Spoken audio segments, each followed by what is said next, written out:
Hey guys, Tom McGrath here.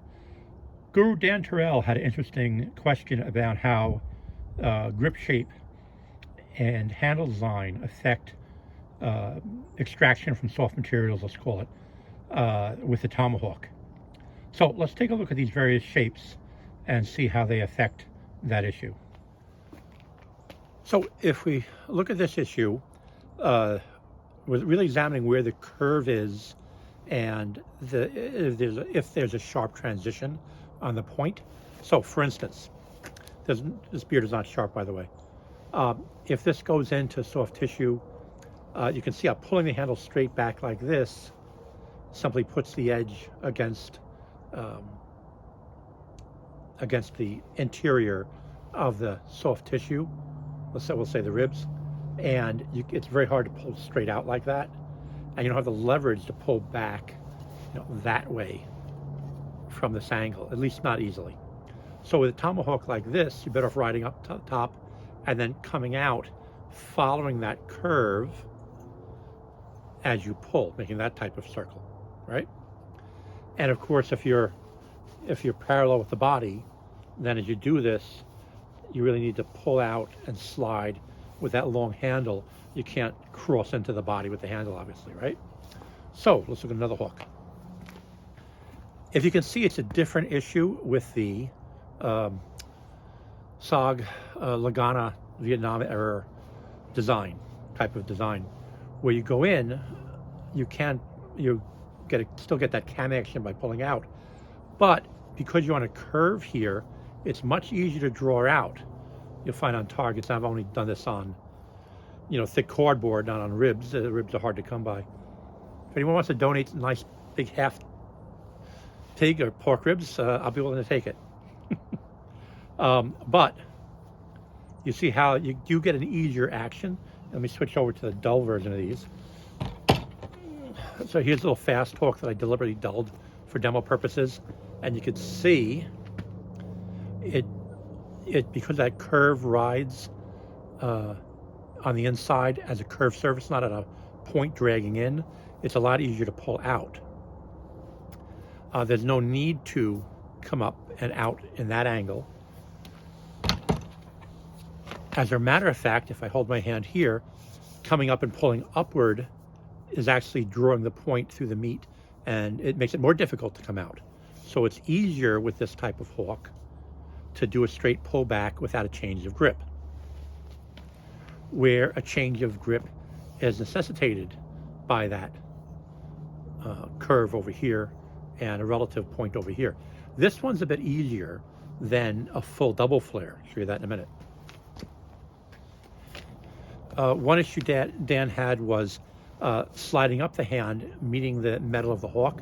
This cumberer does have a relatively sharp beard over here, so I want to be careful.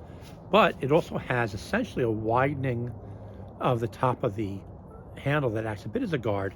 And I haven't found personally any problems sliding up on that because of the signals you get on the, not exactly finger grooves, almost like reverse palm swells, where you have some dips periodically. And I'll feel this bit of a ridge there. And I've stopped within plenty of time before I hit the head. So both handle design and especially blade design, head design, make a big difference on pulling out of soft materials. And these, for instance, exactly this one is meant as a tool primarily, as opposed to a weapon primarily, because that sharpened beard is meant to go into, I do this carefully, sheet metal or say a car windshield, and that beard is supposed to rip through and pull and remove that material to help you get in to break a door lock or extract someone from a car if it's burning, and you're the EMT arriving and you can't wait for the fire department to come put the car fire out. You got to get the victim out of there right now. We can go through glass pretty easily with this and then use that beard to rip up the glass, make an opening that you've chopped, scrape it clean and then pull it out, and you can extract get a big enough opening to either unlock a car or pull the victim out of the car. So please keep in mind, you really need to understand head design and even handle design as you work with these tools. Thank you. So here's one of my favorite camping hawks. It doesn't have a dramatic difference in a flared end, but there is a difference between the cutting edge thickness or height and the height of the head near the base. So on this, I find you still need to go up and pull directly out, and actually it works best pulling straight out because there's this, the straight sides of the top and the beard area. I found that going into materials with this, I'll ride up to where I have the guard, the protective guard. This bit of paracord is here in case I have an overstrike and it hits a log. I don't break the handle as easily, but it does seem to work if I pull straight back on this one. So another case where, the specific head design makes a difference in how you use the tool if you do need to use it in a defensive situation. Okay, so here's my Norse hawk, and you can see with this very pronounced double flare, there's a big difference between the width of the cutting edge and the width of where the blade goes into the handle, or the eye area, I should say. So if you put this into a target, soft target, and the wound closes around it, it's going to take some time to get out. So that's why you would see the Vikings, the Norse, the Danes. Viking is a term like pirate. It's a job description. It's not a ethnicity. But if you see them fight with it, they're trying to make that cut with the top half of the cutting edge, so that if they go hit into a target, to just cut down, and they're not really trying to bury this thing into a target. If it's something like ribs, you can get away with it, like against the head, or they should say the neck. Yeah, this will chop off a head and you're not going to get stuck.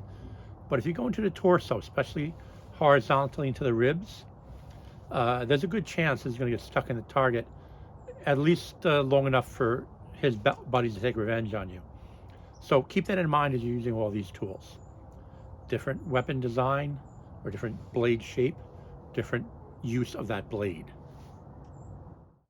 Norse hawk, Norse hawk, Norse hawk. I want to see if I can say it 3 times fast. Nope, can't.